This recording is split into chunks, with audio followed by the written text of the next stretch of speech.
What's going on, guys? I have the Mythicals, which is kind of like a supernatural agency that deals with, uh, demons, witches, vampires, all that kind of stuff.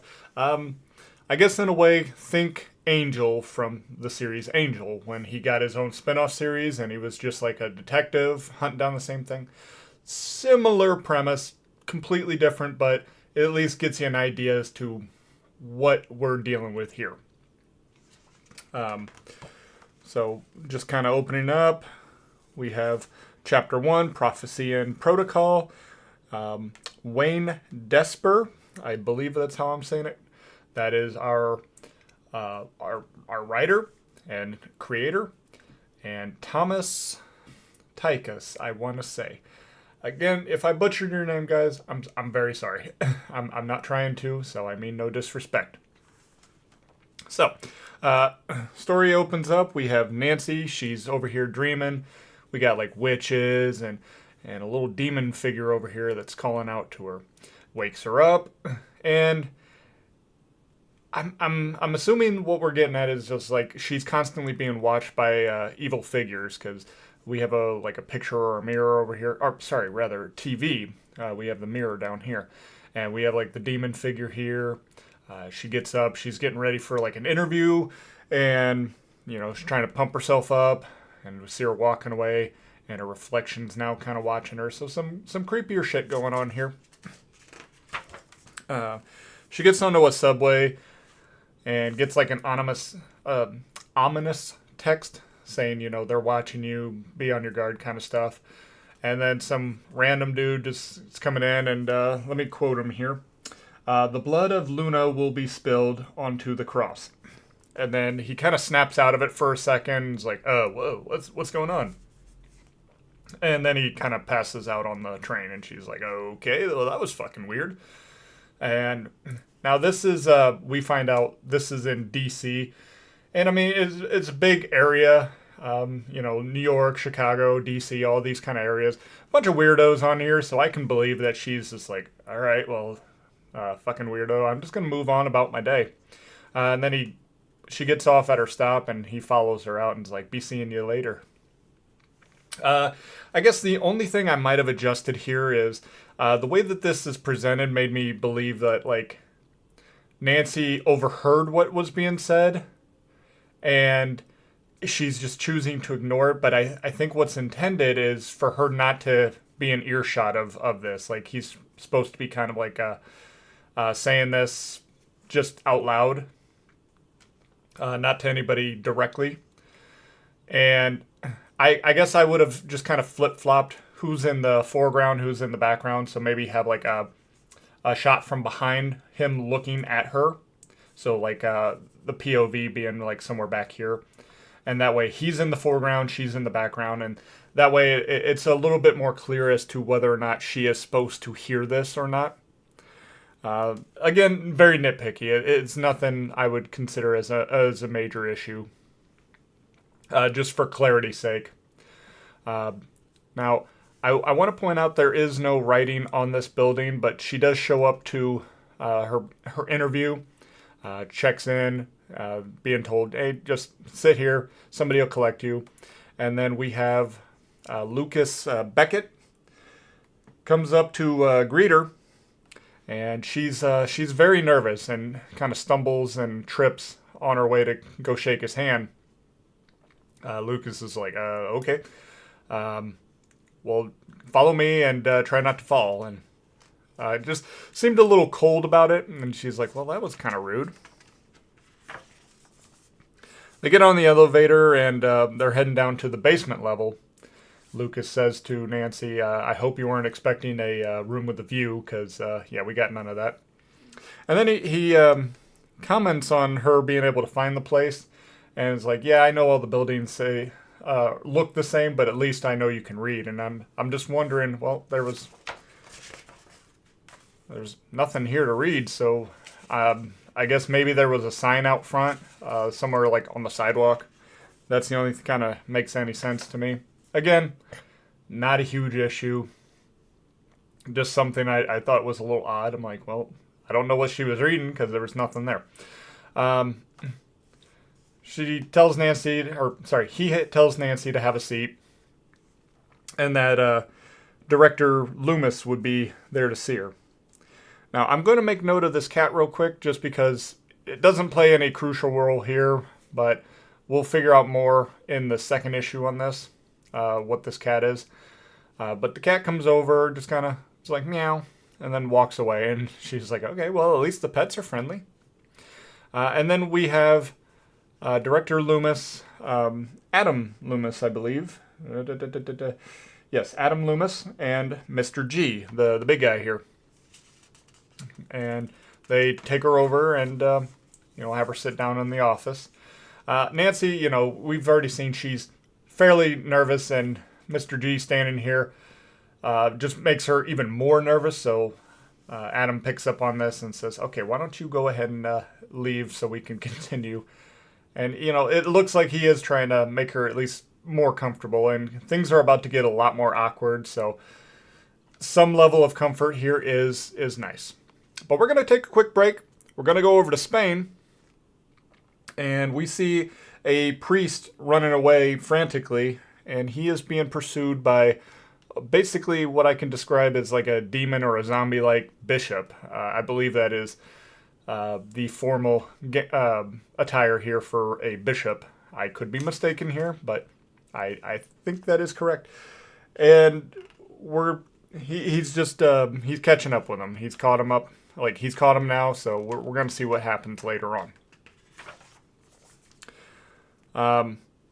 So the interview continues with Nancy, and we see that they get really, really in depth with their level of knowledge. And he's just describing it as being thorough, because what we see down here is he's talking about how they even know what kind of shows she's into, like paranormal shows and horror movies and things like that. She thinks it's a little bizarre and weird, and he's just like, look, we're just being thorough is all. He offers her some water to kind of relax her a little bit, and also makes note that it's a little warm in the office, despite his protesting on that one and trying to get somebody to do something about it. But just trying to relax her, and then asks her why she wants to do what she does, or, why she's interested in doing anything like that. And she's like, well, I believe in right and wrong, black and white, that kind of stuff. Here's the law, don't cross the line. And he's like, well, that's kind of horseshit at times. And she's like, no, I think a mother who, smothers her child is evil. And I think a priest that would diddle children is somebody who belongs in hell. I think that's clear and cut. And he's like, okay, well, maybe you're onto something there. And then he brings up an incident at a fraternity, and this, I think, plays into in something later on, because this does kind of trigger her up a bit. She kind of squeezes her water bottle and spills it all over the place. We see him mopping it up. We saw the cap and the water spurting out of there. And he's like, hey, look, I'm being thorough. I saw that you were switching to class. Just wanted to know if that had anything to do with that incident. And she's like, yeah, it did, but I've also put this incident behind me. I just kind of want to move on. So she's not really truly over it. She's just avoiding it, is what I'm gathering here. Meanwhile, we're going to go cut back over to the priest and the demon bishop here. And he is being tortured for information. Or he's at least about to start being tortured for information. Not much is being led on as far as what they're looking for. And he's basically, the bishop demon thing is just saying, we'll get the information we need, but first we're just going to have a little bit of fun. And so, yeah, you just see that the torturing has started. And that is pretty much where we're going to leave off with the bishop for now, the bishop and the priest.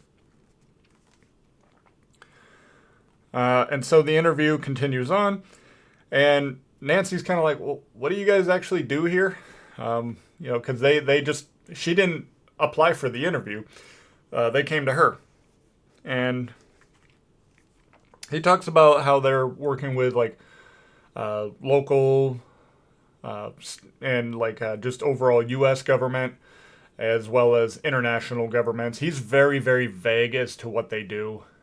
He's talking about um, da, da, da, da, like dealing with a variety of environmental and domestic issues and stuff like that. Like he's extremely vague as far as what they're doing. And she's like, okay, so why do you come to me? Uh, I would figure you would want somebody with a bit more experience. And he kind of beats around the bush some more and just kind of says that there are qualities about her that they think will fit in well.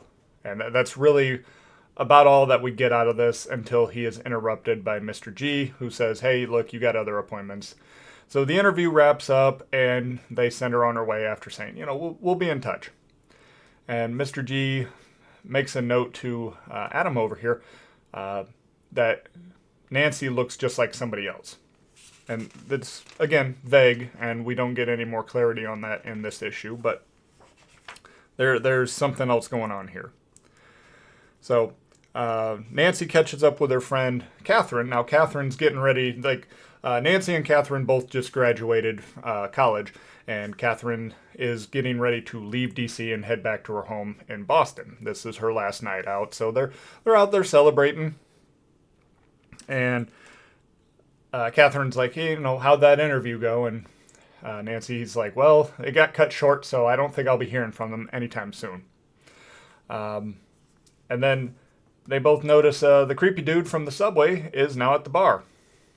And kind of weirds out Nancy, and she's ready to go ahead and leave. And she's like, I haven't been sleeping anyway, so why don't we just go ahead and cut on out. Catherine's talking about, this is her last night and whatnot, and she's like, well, I don't have to I don't have to leave until noon tomorrow, so why don't you just come over and crash at my place? And also gives Nancy her necklace that she was wearing as just kind of like a going away gift. Kind of like a, remember me kind of thing.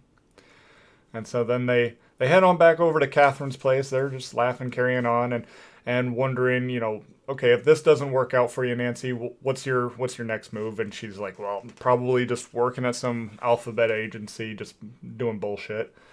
And Catherine's like, well, that sounds awful. And Nancy's like, well, I just like helping people, so whatever it takes, that's what I'll do. Their conversation's cut short when the creepy subway dude shows up.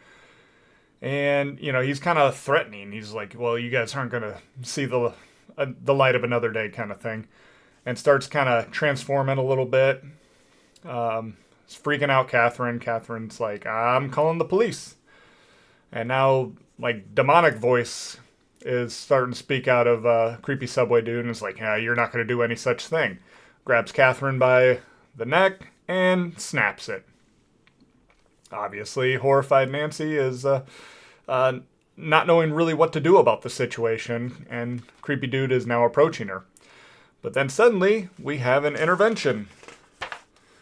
We have Lucas from the earlier interview, and he is accompanied by Dano and Julian. Julian is a vampire. It's hard to see his teeth in this camera, but yeah, he is a vampire.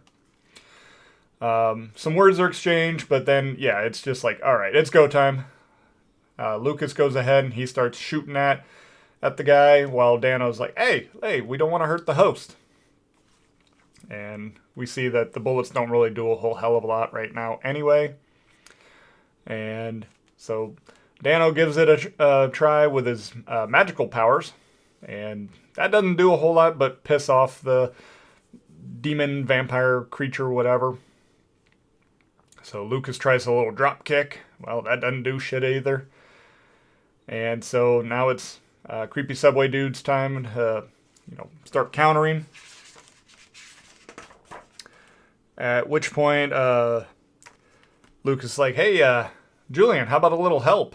And he's like, oh, yeah, I guess I should start entering this fight. He's been kind of in the background this whole time. Let me see. There was right here.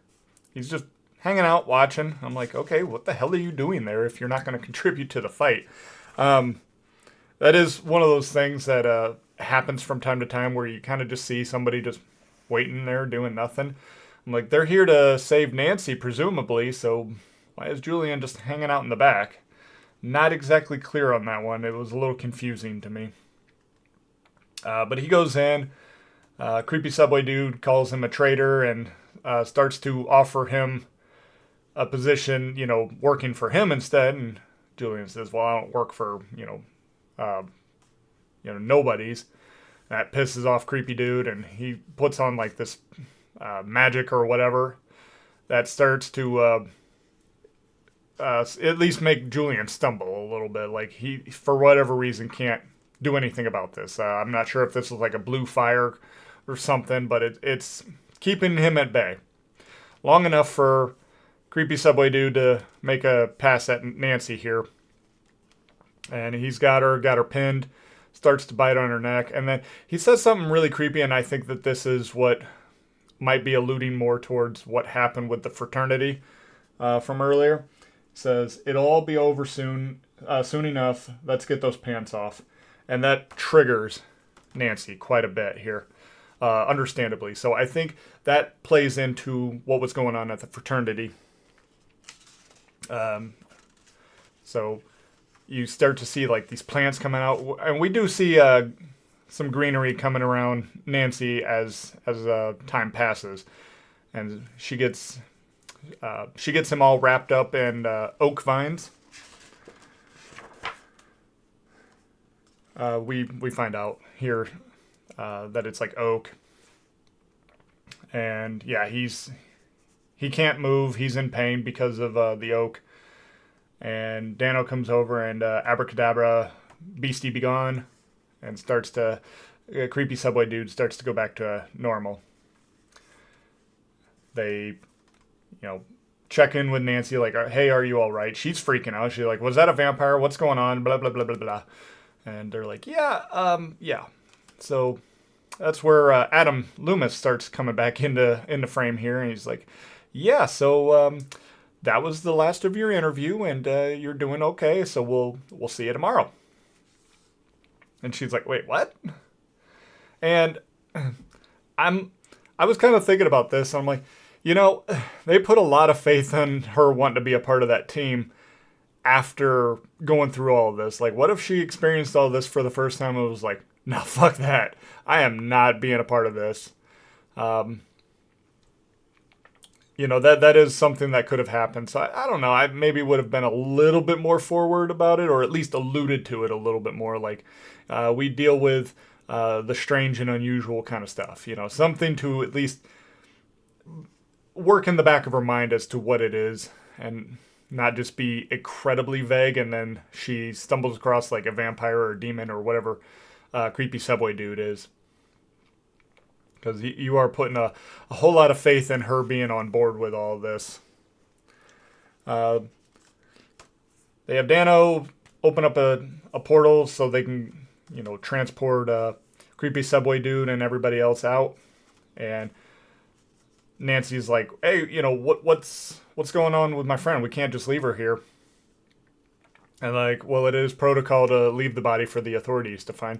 And I did have some issue with that. I'm like, well, you say you work with government agencies. Couldn't somebody just reach out and was like, "Hey, we got somebody that was killed by some supernatural entity. I need you to collect the body and, get it to our kind of people who deal with this, like even a coroner. Because a statement's going to have to be made and all this, that, and the other. And so we can't just have them say, 'Oh yeah, somebody just came over and snapped her neck. Could have been really powerful,' or potentially find like claw marks from other creatures out there and things like that." I had a harder time buying that one, that they're just going to leave it for just the local police to just stumble across. So I would have had them just reach out to somebody that they could be working with on that information and given all that information. So it just kind of helps keep their world more secret. And so, yep, they leave her and they move on. But then we see a demon basically show up and raise Catherine up. She gets her neck back in order and is like, "What is thy bidding, my master?" And off she goes. And that's where we end it.